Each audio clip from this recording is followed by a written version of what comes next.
Welcome, one and all, to another episode of Latin America Review. And today we're going to be talking about Mexico and its leadership, geopolitical leadership within Latin America. And to talk about this, we're going to be with our good friend, José Luis Granados Ceja. He's a journalist and analyst based in Mexico City. He's a staff writer with Venezuela Analysis, and he's currently pursuing a master's degree in defense and promotion of human rights at the Autonomous University of Mexico City. So we're very pleased to have him with us today. This episode is going to be just me. Camila is traveling tirelessly around Brazil to cover the historic elections that are coming up shortly. And this episode is also for our subscribers on Patreon. They are our supporters. You are our supporters who make all our work possible. So for just $3 a month, you can get this episode and all of the past and future locked episodes of Latin America Review. So make sure to sign up. The link is in the description. Enjoy the show.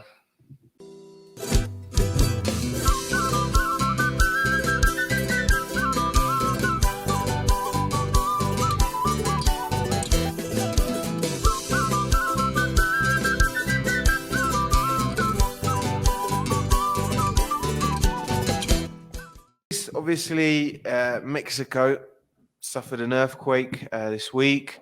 Just on a personal level, were you okay? Were your family okay? How's the city dealing with it at the moment? What's the situation now? So it's important to mention that this earthquake hit Michoacan principally and other states nearby. So oftentimes, particularly because the media is based out of Mexico City, they always talk about the city as being sort of the center of attention.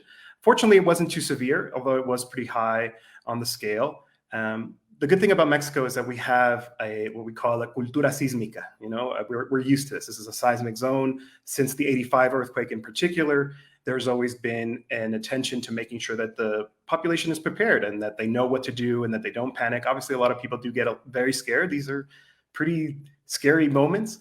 I have the experience of being in Ecuador in 2016 during that earthquake, and their culture around these issues is a little bit less developed. So here, being in Mexico, everybody knows.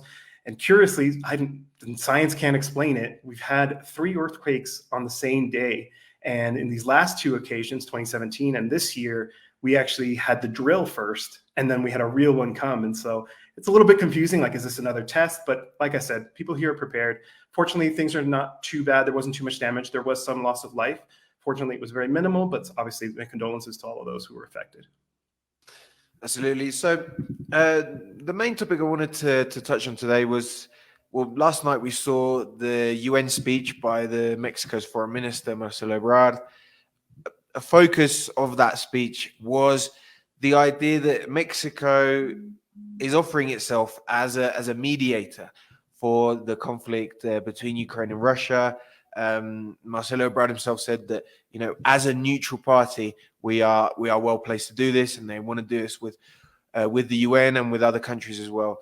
So what has been the approach from Andrés Manuel López Obrador's government on the issue of Ukraine, both, for the economic consequences there's been for Latin America and the world, but also geopolitically, in which you got the United States sort of trying to force countries to pick a side, so to speak. So, what has been Mexico's overall approach from the beginning up until now? Yeah, I think it's really important to start from recognizing that there is a tremendous amount of diplomatic pressure on countries throughout the world to line up behind NATO and condemn the Russian special operation in Ukraine, which is obviously now expanded. And Mexico is no exception. In fact, there's been a lot of criticism of López Obrador for not firmly taking a position in favor of what NATO wants Mexico to take, what the United States, what Western Europe wants.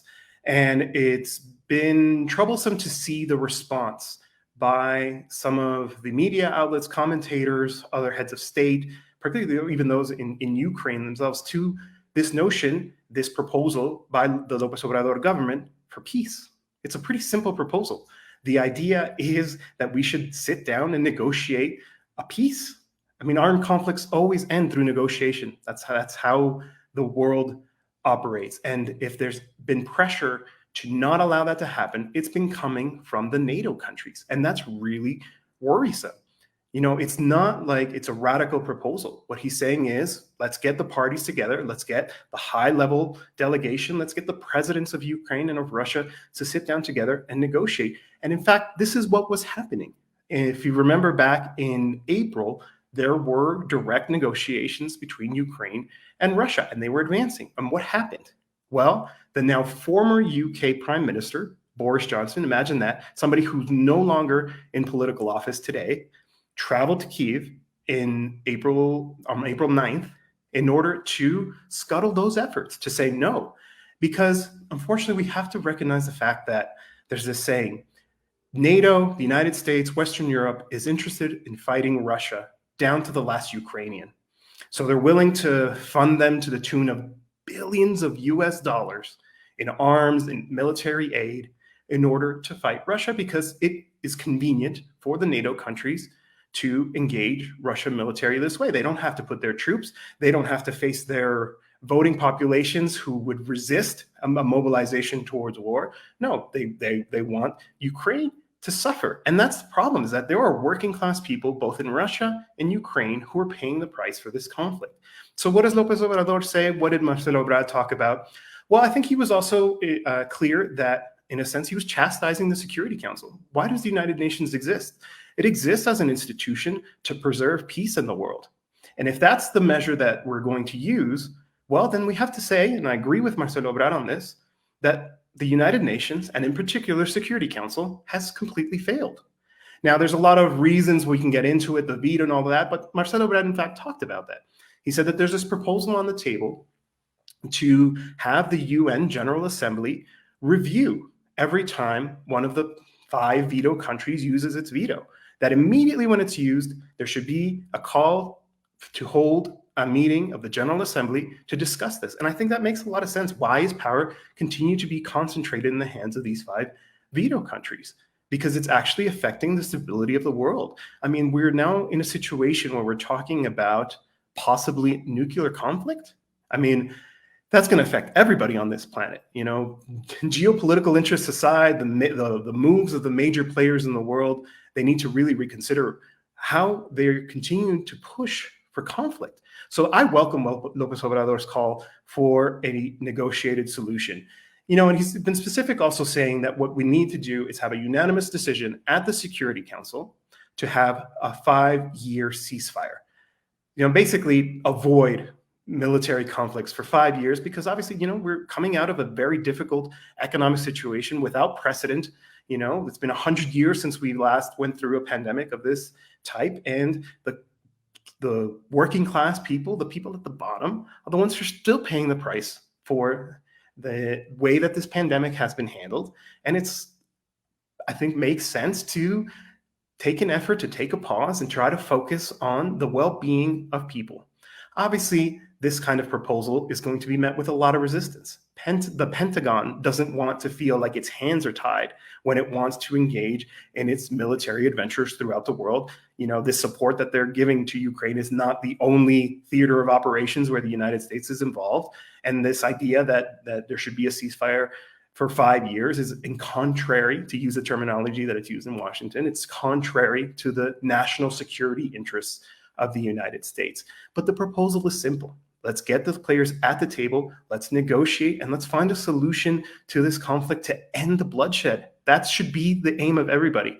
There's one thing that I want to close on, and I think it's important. Even though López Obrador obviously has not explicitly condemned in all of this to say, to line up behind the NATO countries, he said that, we want to have relations with everybody. I think that is the same thing for a middle-income country like Mexico to do. But he was also clear, Mexico has been the victim of invasions, several of them. We know what it feels like to have foreign troops on our soil. And on that basis, our Constitution is explicit about promoting peace, about non-intervention in other states' affairs. And on that basis, on those principles, Mexico has rejected some of the decisions that Putin has made with regard to the situation in Ukraine. And I think it's important to say that, when this conflict first broke out, I remember thinking, gosh, if the scenario was different, if the United States was invading Mexico for whatever reason, and it's not like it's an outlandish idea. It wasn't that long ago that Trump was talking about mobilizing troops into Mexico.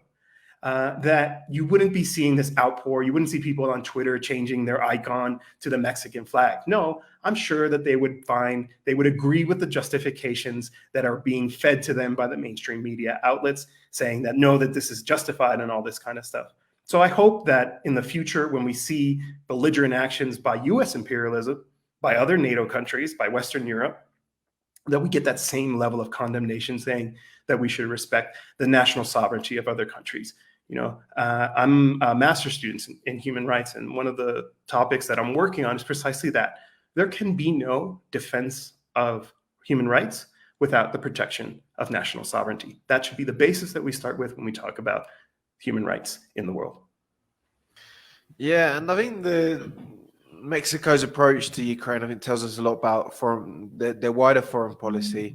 And obviously, Andrés Manuel López Obrador is not a Chavez figure telling the Yankees to go to hell and all of this.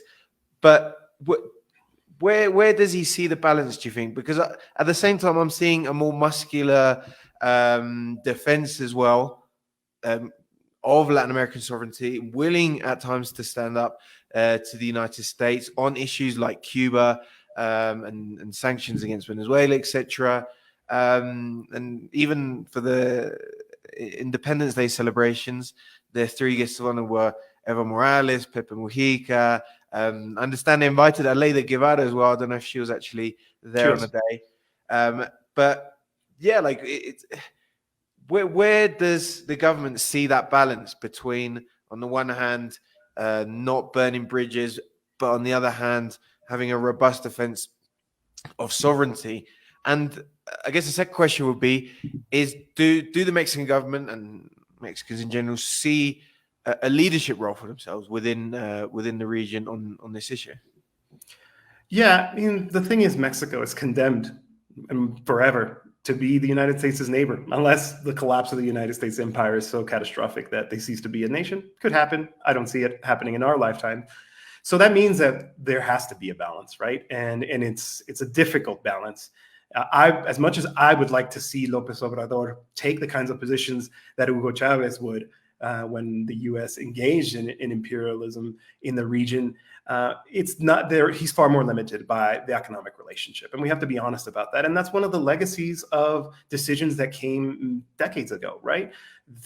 Even though the North American economy has always been relatively integrated, obviously there was a qualitative advance in that relationship with the signing of the free trade agreement, right, which came into force in '94. And there's been a series of decisions after the fact that have only further strengthened that relationship. The United States is the empire of the world, right? It is the imperialist power today. That means that it exerts a tremendous amount of economic, political, and diplomatic influence. And that means that when it comes to issues like what the U.S. perceives to be its national security interests, it has the ability to basically follow through, especially with its neighbors, right? Well, you have Canada, which is really compliant. There's not really too much protest coming from that border. But from the south, they're able to exert the influence and the power, right? The disproportional power that they have in order to secure these kinds of deals and basically mold Mexico's economy into a shape that benefits them. So what does that mean? That means integrated energy relationships. It means having maquiladoras on the border. It's this idea that Mexico is a source of natural resources, of energy, and of cheap labor, right? And so that's been the legacy of the neoliberal period, which lasted many, many years, beginning, basically in the 80s in Mexico with De la Madrid, and obviously deepened by Salinas de Gortari. And so that means that this is the situation that Mexico has inherited, and that can't be changed relatively quickly. I think there's some really encouraging signs in terms of the efforts to strengthen Latin American unity, to build relationships with the global South. But still, Mexico's hands are tied. And so there's this careful balance. But that's not to say, I'm not trying to explain away the lack of explicitly anti-imperialist positions of the government. Mexico, in many ways, although doesn't use the terminology, has an anti-imperialist position. I've mentioned this and possibly here with you on Concepcion News, but the coup attempt led by Juan Guaido. I was watching that live happening, and obviously it was coordinated with the State Department, and all a series of the right-wing countries in Latin America were recognizing Juan Guaido as president, and it really seemed like there was a lot of momentum behind this, and it was worrisome because I was like, they might succeed, despite the bravery and of the Venezuelan people and the determination of the Maduro government. This was a major threat. This was serious. But you know what helped stop that momentum? It was Mexico saying, we don't recognize Juan Guaido. We continue to have our relationship with the president of Venezuela, who is Nicolás Maduro. And that broke that sort of image that they were trying to project at the time, that this idea that it was almost universal, that everybody agreed it, and it was time for Maduro to go. No, obviously it showed that, especially within the region, there were countries that were not going to sign on to this adventure. And I think that was really important. And over the long term now, a couple of years from that event, we can see that the defeat of the U.S. strategy in this regard has been critical. I wager to say it's as important as the defeat of the Gringos at Playa Girón, at the Bay of Pigs. In that sense, that to actually defeat this effort by U.S. imperialism to install a puppet in the region, through this mechanism. Because if it had worked, they would have done it elsewhere. They would have done it in other places. They would have started everywhere that didn't subscribe to the Washington consensus, would have been toppled through these kinds of maneuvers. And so that's really important. And I think Mexico played a really important part in that. Later on, we're going to talk about lithium. Mexico is exploring relationships with other countries, Argentina, Bolivia in particular, around the exploration of natural resources, this key natural resource that is going to play a very important part in the energy transition that's been called the new gold or the white oil or whatever you want to call it. Pursuing these relationships, and that's really important. So, to sum up, it is a careful balance, but as someone who principally looks at things in an anti-imperialist lens, I think that the major contradiction in Latin America continues to be national liberation and imperialism. I am very satisfied with what López Obrador has done in this regard. There's also been these efforts to rescue CELAC, the Community of Latin American and Caribbean States. Marcelo Ebrard, who somewhat represents, the centrist position inside of the ruling party of Morena, has probably been one of the fiercest critics of the Organization of American States. In fact, even when they ask him about it, he's like, I'm going to try to be measured in my response because they say I get too worked up about this. But he's called the administration of Luis Almagro, the current Secretary General, one of the worst in the history. And we're talking about a very long and dirty history of interference by the OAS in Latin America. And that's also been important. I think Almagro has done a lot to marginalize himself, but I do think that some of what Mexico has been doing has also served to brush him aside, so that this institution, which obviously serves the interests of U.S. imperialism and is the Ministry of Neocolonialism of the United States, has less influence in the region today. And I think Mexico's criticism of that has played an important part. Yeah, definitely. I remember a few weeks ago, Marcelo Ebrard was here in La Paz for meetings with Bolivia's foreign minister. And he says, a reporter asked him a question about the OAS. And he says, I'll comment dispassionately because if I talk passionately, I'll get too angry, which I quite liked. By the way, he's an incredibly tall man as well. I didn't realize this. He was about double the height of Bolivia's foreign minister, and standing next to each other looked quite odd. But anyway, he was there to talk about lithium. And, if we're talking long term, the issue of lithium is absolutely the number one issue for Latin America, for, the countries with significant lithium reserves. And we're seeing, I think, just each country beginning to define the path it's going to take on this. So we've got Chile, for example, that is content with exporting raw products, just digging up lumps of salt, selling that for however much that goes for in the international markets. We've got Argentina with a bit more of a mixed approach. And then we've got Bolivia and Mexico taking a very different approach of nationalization, state ownership and creating national companies that not only extract but can also industrialize as well. And so Bolivia and Mexico are working increasingly close on this. That's why Marcelo Ebrard came to Bolivia a few weeks ago. But what is exactly the idea in Mexico? What is what are they building? Because is only quite recently they've made clear their intentions. So what is this state company going to look like? What is at least the general idea of what they're aiming for? At each stage of the process, what's the vision there for Mexico? So I think it's important to specify that López Obrador is coming from a nationalist economic development strategy. He's often called a nationalist populist, this and that, but I do think it's accurate to call his national development policy a nationalist.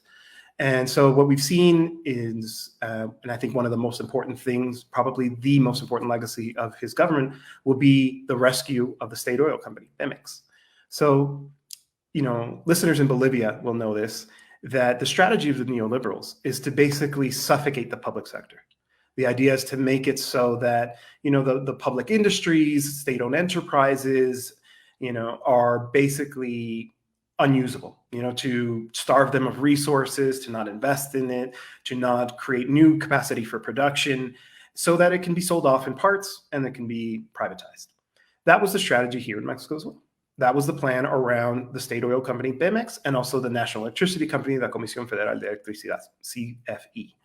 And López Obrador, from his political vision, has said, no, that we must rescue these enterprises, and we must put them at the service of the country and its citizens, right? And that's effectively what's been happening. For years, there was a neglect of Mexico's capacity to refine. Many of them were basically rust. And with López Obrador, there's been a massive investment in the capacity of these refineries, basically rescuing the production capacities of 6 of them that already existed and creating a brand new one. And when the government was trying to recover this industry, all of the analysts say they'll never do it. It's too indebted. They don't have the expertise, et cetera, et cetera. But here we are a few years down the road. And yes, the refining capacity of Mexico's national industry has increased. The new refinery is set to open soon. It's practically ready. Obviously it's a very complex process beyond my capacity to understand. I'm not an engineer, but it's in, so as far as what I've read, it's in good shape. And that's really exciting because it means that these industries will be at the hands of the government in order to be the motor of development, right? Like, these are our resources, and we're going to use them for the benefit of the population here. It's interesting when we think about capitalism as a world system.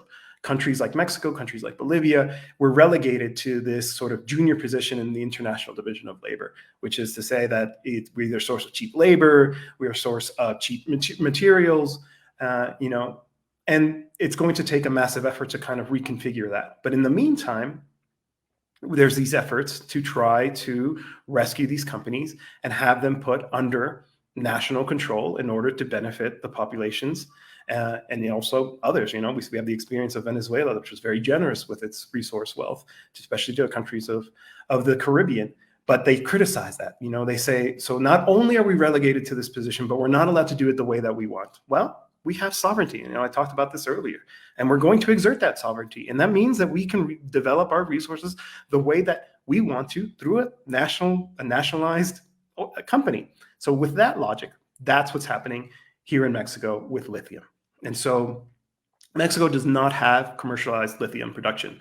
Unfortunately, the reserves here are a little bit harder to extract. The ones in Chile and in Bolivia are a little bit easier to extract, and that's why they've been commercialized first. And similarly, they say that Mexico doesn't have the know-how to exploit it, that we don't have the technology because it's more difficult. They said the same thing about oil in the 30s when it was nationalized, right? They say the same thing now. I mentioned this previously. They're like, oh, they're not going to be able to build a refinery. Well, it's been built. It's there. And I hope that that's what we'll be able to say about lithium production in Mexico. So it's not just nationalizing the resources, because our constitution protects the national resources. Obviously, that was affirmed through a modification of the mining law here in Mexico back in April.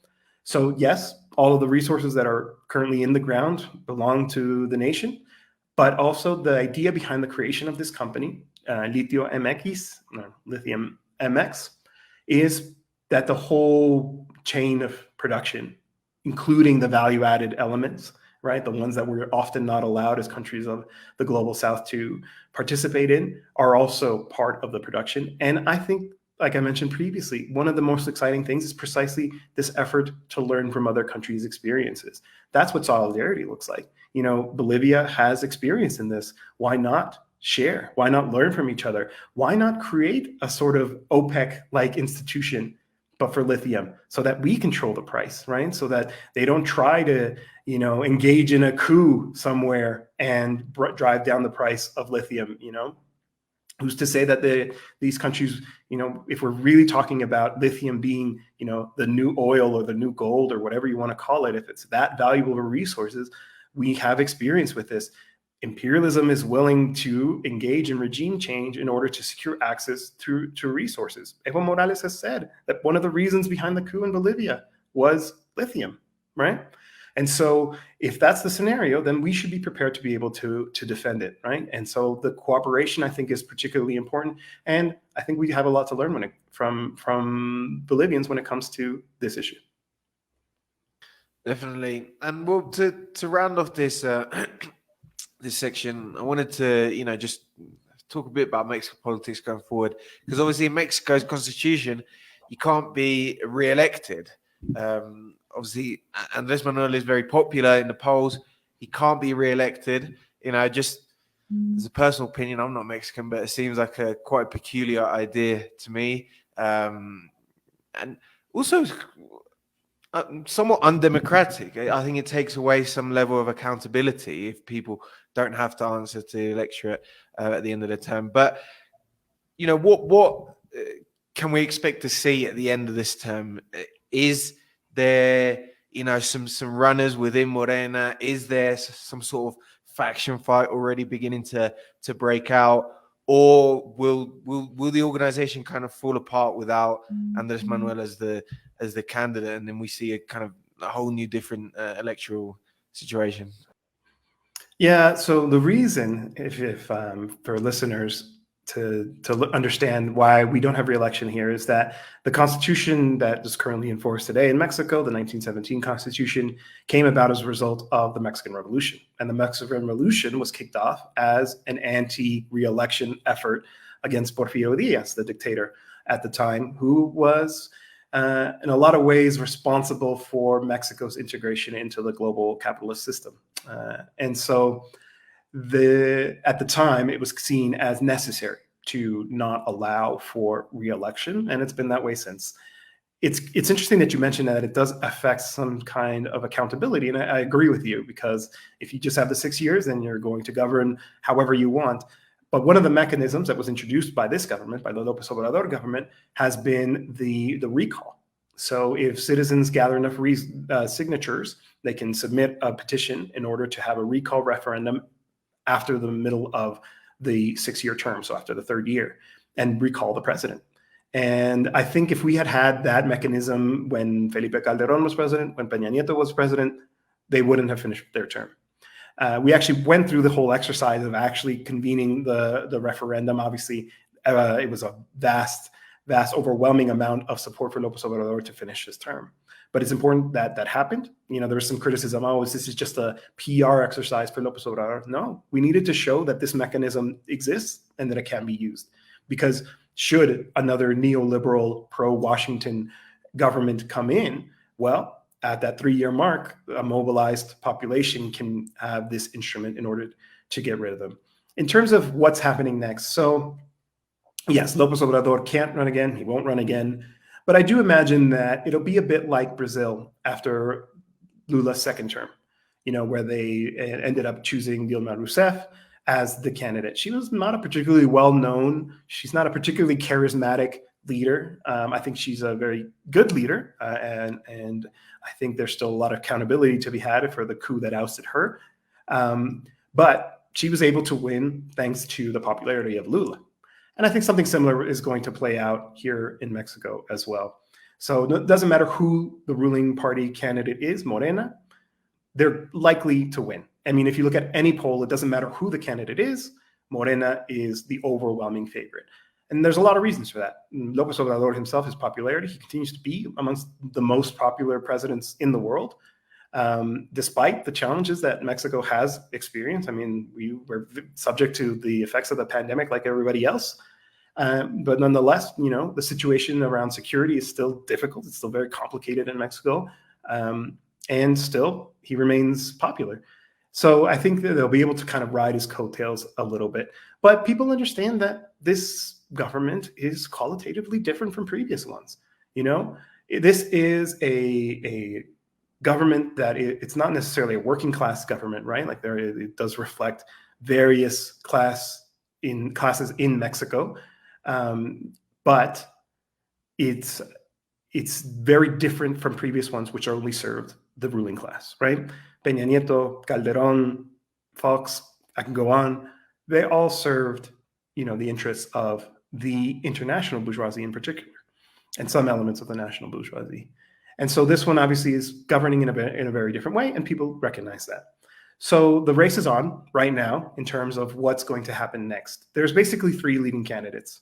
There's Claudia Sheinbaum. She is the jefa de gobierno, or the governor, because it's a bit of a curious situation here in the capital of Mexico City, which is kind of like a city-state, right? It's so big that it's effectively its own jurisdiction, right? Legally, there were some reforms that actually made it as such. Then there's Marcelo Ebrard, the foreign minister. And then there's Adán López, who's the interior minister, and sometimes Ricardo Monreal, who desperately wants to be president, is also thrown into the mix. But those second two are less known and less likely to actually be able to secure the candidacy. So it's basically down to those two. The president says that he doesn't have a chosen one, but anybody who knows him and follows him and understands the way that he's conducting himself around these successors or possible successors, it's obvious that for him, the candidate that he wants is Claudia Sheinbaum. And she kind of represents the more progressive wing of the party. Whereas Marcelo Ebrard, who actually historically comes from more of a centrist road, he affiliated to the Mexican left a little bit later, although he's always been a very loyal lieutenant to López Obrador. He's always been very respectful of the fact that, if the party chooses someone else, then he won't be a spoiler. But he does represent sort of the more right wing. And then this Ricardo Monreal, who I also mentioned, he explicitly represents sort of the old way of doing politics. He's the priista, right? The PRI that ruled the country for 70 plus years of just, political wheeling and dealing and trading and favors and money and kinds of stuff, sort of like that. That thing that, one of the reasons that Morena was founded was to try to get rid of that. And on the topic of Morena, we should be clear, the party is still lacking authentic democracy. This is one of the challenges of these movement parties that finally achieve power, right? Is that they struggle to kind of adapt to being in power, and they fall into the trap of, being comfortable with the resources and privileges that having power gives you. And so they're less in touch with the grassroots. They're less engaged with the grassroots, and then therefore the grassroots doesn't have as much say. Morena is very much becoming a kind of party that is dictated by the top. And I think that's dangerous, because this is something, if we're talking about democratizing the country, then the experience of the party should be democratic as well. That's not to say that there's fraud or things like that, but the powerful players at the top are the ones who are moving all the levers. They're the ones who are able to sort of control who has influence inside of the party. And it's unfortunate, because ultimately what they've been doing is sort of welcoming in a lot of the old class of politicians. Just recently, a senator from the National Action Party, the PAN, the right-wing party in Mexico, left the PAN to join Morena. And there's been lots of instances of that, of people from other parties joining Morena. And, can it be said that these represent the interests of the party today? I mean, Morena is self-defined as a leftist movement, right? As an anti-neoliberal party. Do these people who were part of neoliberal parties represent those values? I would wager to say no. And so that's been frustrating to see. But I mean, I'm an authentic Democrat. I have faith in the grassroots. I have faith that the members of the party will see what's going on and will be able to push back. You know, this is a dialectical process of push and pull, and we'll see what happens. But the key question will be, who will be the candidate? If that decision were to be made today, it would likely be Claudia Sheinbaum. And if she was the candidate, she would win. She would win because we don't have 2 rounds here in Mexico. You can win with a plurality. Polls estimate she would get above 40% of the vote, which would be enough to win, and she would become the president. You know, and I think this is really important to follow because, you know, as you said, presidents here only can serve 1 term, 6 years. Well, there's only so much you can do in 6 years. You're not going to turn around the whole neoliberal strategy of decades in just 1 6-year term. And I've always maintained that we need to be patient with what's happening here in Mexico. As much as I personally would like things to move a little bit quicker pace, more radical pace, it's going to be a multi-presidential process.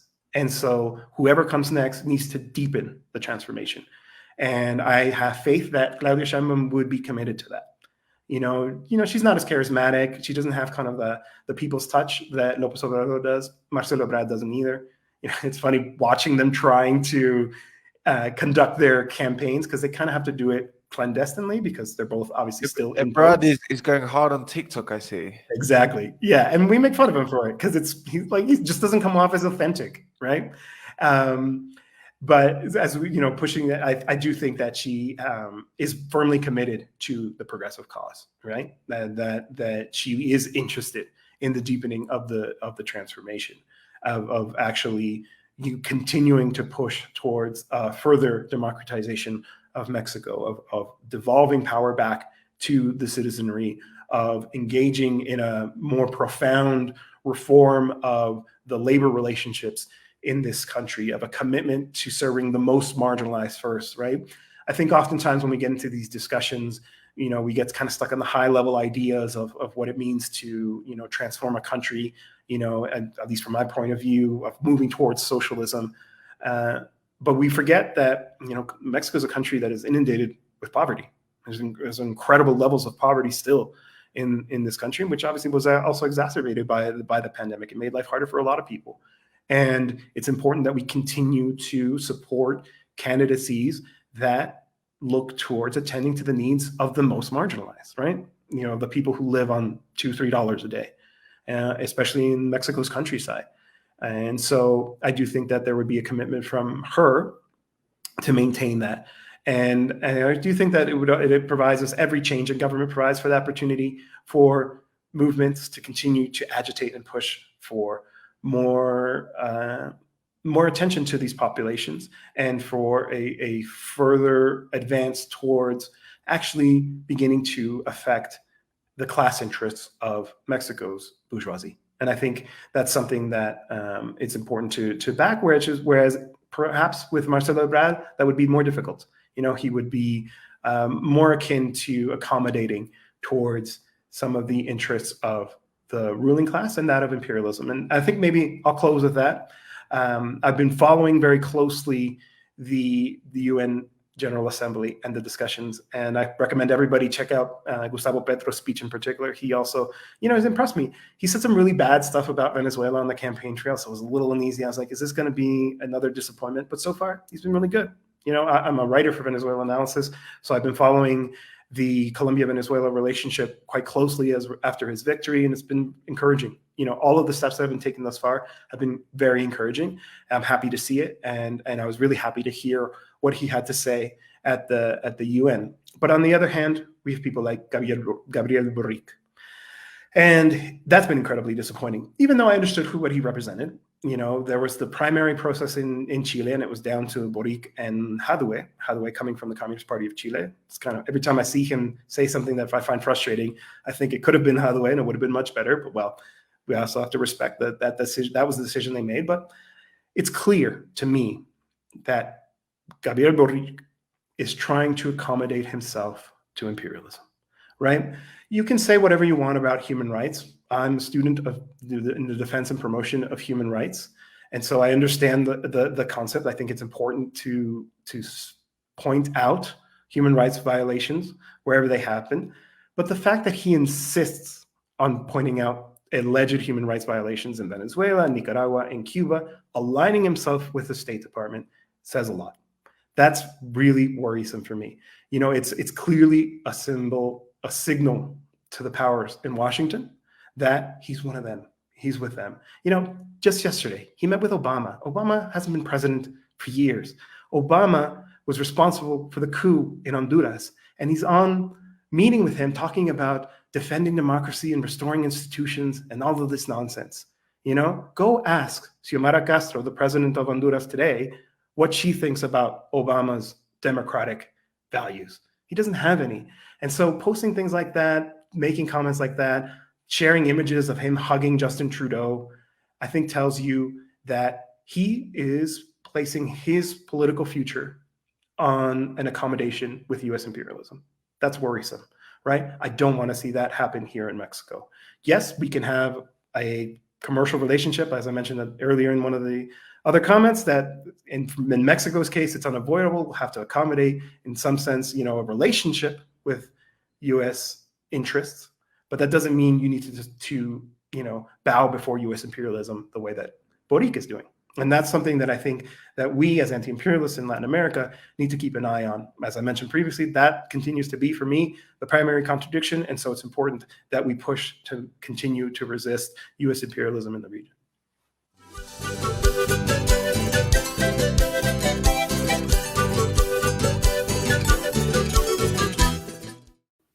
So now we're in the second section, which should be much more brief. This is a section we do, the cultural section of the show. And normally the warm-up for this is that I propose an imaginary dinner party with starter, main, and a drink of the cuisine of the country of our interviewee. However, I wanted to change up a little bit because my experience in Mexico, I was there in January last year, was I basically didn't really have any sit-down meals. I never really sat down to have a meal. I just walked around, and when I saw something that looked really nice, I ate it. So I was eating about 10 times per day, sort of small street food. So I wanted to ask you, as a resident of Mexico City, what would be your top three street foods in Mexico City, and where can people find? Like you said, you can find it anywhere. That's the best thing about living here. It's probably not so good for the health, but at least when you're hungry, there's always something to be found, no matter what time of day it is. So, let's do it this way. Well, for breakfast here in Mexico, I say have some chilaquiles. Chilaquiles are tortilla chips, some kind of protein. It could be egg, it could be chicken, beef, with green or red salsa, and sour cream and cheese. That's the way that many people start their day. Breakfast could also be una guajolota. That's what we here in Mexico City, and they make fun of us, and I guess they have every right to do it. We like to eat a lot of bolillos, just little breads, and we stuff everything into a bolillo. And a guajolota is a tamal stuffed inside of a bolillo. The great thing about that, and the reason it's a popular meal, that's kind of something that always gets left out, is that it's got a lot of carbohydrates, and it's really good for people who have really long work days, right? If you're a bricklayer, that's your breakfast, because you need to have energy for the whole day, and that's going to last you until mealtime, which is usually around 2:00. And so for lunch, why not an almuerzo from a fonda? The fondas are like these little sort of like home kitchens, in where you can get a multi-course meal. So you usually get soup and some spaghetti or rice, and the main dish and a little dessert. And that's what most people hear. It's very cheap. It's about 60 pesos, 50 pesos, which is about $2, $3 to eat for lunch. And then for dinner, why not? Go head back to the food stands and have, my favorite is tacos de suadero. Always has been with salsa verde. But the Mexico City taco is el taco al pastor, right? Which is various different meats, but often pork, marinated in a very flavorful sauce, and then they're cooked on these trompos, these like vertical ovens, cut down, and are usually served with the usual cilantro and onion, but Yeah, with and it's piña like as well. it's So you the get that same little as bit of a sweet taste too. the like shawarmas, right? It's the same kind Yes, of right. thing they cook it on. And I like before going to Mexico, I never had like authentic Mexican food because the two countries I've lived in my life, Bolivia and the UK, there's not really very many Mexicans. So there's not, when you see a Mexican restaurant, it's like Tex-Mex, basically, right? Uh, and when I was going around Mexico City, I was like, wow, people love shawarma. People really into Arabic food. Like, it's crazy. Like, and I realized it was actually tacos pasta. We do have the taco árabe, but that's more popular in Puebla. So it's made with a pita, and it's closer. It's kind of like if shawarma and tacos had a child together, it'd be the taco árabe. Definitely. One of my favorites, and I made sure to have it like every day that I was there, was quesadillas of huitlacoche. It's something I'd obviously never had, having never been to Mexico before. Can you explain exactly what huitlacoche is, and like how how it became a thing? I believe the English translation is corn smut. It's a fungus. It's a fungus that is often, basically outside of Mexico, seen as a plague that affects your crops and the crop is ruined. But we're an industrious type here. I think that's true of every country of Latin America, right? Well, we're not going to let all that corn go to waste, and so it's actually a pre-Hispanic meal. And they discovered that it's actually pretty good, and it is. It's very earthy. So it's kind of like if corn tasted a little bit of the dirt that it was grown in, and it gives it kind of that flavor. I think it's delicious. It's not going to harm you, right? As long as it's prepared properly, you can easily eat that. And I kind of like it because it's this idea that things shouldn't go to waste, right? Like, whereas in another place, if they saw this fungus, they would, get rid of the crop. We say, no, let's make something of it. And we ended up making a delicious dish of it. I lived in Ecuador for a few years too, and it was really disappointing that it was hard to get real authentic Mexican food. But hopefully, one of the byproducts of a Latin American integration is that we'll have better exchange of these cultural elements. Right? It'd be good to see a proper Mexican restaurant in Bolivia. Since we're going to have advisors flying back and forth developing our lithium reserves, it's going to be necessary. I think somebody's going to come up with the idea. And if anybody's listening and living in Bolivia and wants to do it, give it a shot. Yeah, good pitch actually. I think I might just steal that idea for myself for a small business. But and talking about this culture exchange, I always say that I really like how mariachi, what people call mariachi or rancheras, whatever, is now big. It's like it's almost becoming like cumbia across Latin America. Like is almost now a Latin American music rather than a purely Mexican one. But one thing I loved in Mexico, which I haven't, seen in South America, for example, is the manner in which you can go to certain plazas, maybe having a tequila, a nice beer, and there are just groups of musicians standing about loitering, and you can pay for a song, 2 songs, you go away, or you don't have to pay at all. You can just sort of sit and listen to the people who have paid. Great concept. So my question would be, if we're sitting in, well, firstly, where would we sit? Plaza Garibaldi is the famous one. Is that the best one? And if you're sitting there with a nice tequila, what song are you requesting from the musicians? Oh, wow. Oh, that's a good one. Okay. Well, I mean, Garibaldi is great if that's what you're looking for. If you want to soak in mariachi culture, that's the place to go. But I think Mexico City isn't just the center, right? Like it's not just the Zócalo and the nearby areas. I think particularly people who come as tourists from the English speaking world, they tend to stay too much in the tourist bubble, the neighborhoods of Roma and Condesa and all this kind of stuff. But, I've always lived in the north end of the city. I used to be in Azcapotzalco, now I'm in Gustavo Amadero. These are sort of the, Iztapalapa, these are the working class enclaves. of Mexico City, right? It's basically, as is often true of capital cities, right? Like the center is wealthy, it's kind of replicating dependency theory. The center is wealthy, the periphery is working class and exploited. But there's an incredible amount of culture in these places. There's a place that I really like in Azcapotzalco. It's actually the oldest, currently longest running establishment in Azcapotzalco. It's called El Dux de Valencia, and I actually took some friends there not too long ago. And like you said, we were just sitting there on the balcony having a couple of beers, and some musicians came by, and we got them to play a bunch of songs for us, and it was just kind of like that's the environment, right? That's sort of that cantina culture that's still very much alive here.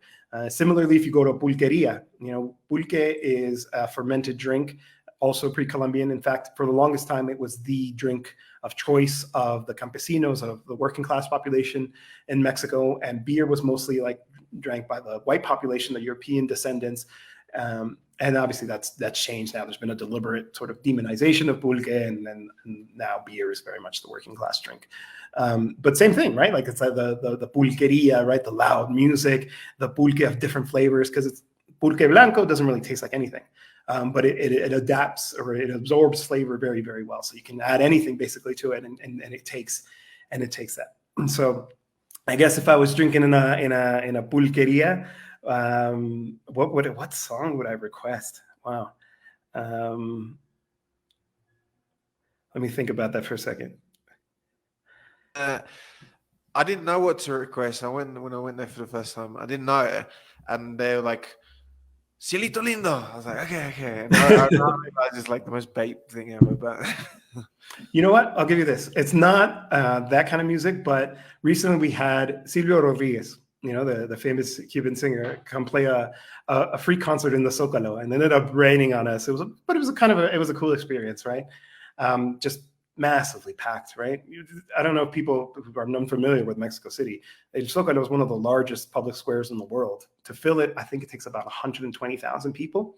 And if you really pack it, it's 150,000. So anyway, packed Zócalo, and he dedicated one of his songs to the president. So I'll go with that one, El Necio, or the stubborn one, which is, I think, a good description of some of our better leaders of Latin America. They're so necios, they're stubborn. They stick to their principles, and they stick to them, even if it means having to face powerful enemies like U.S. imperialism. So, El Necio.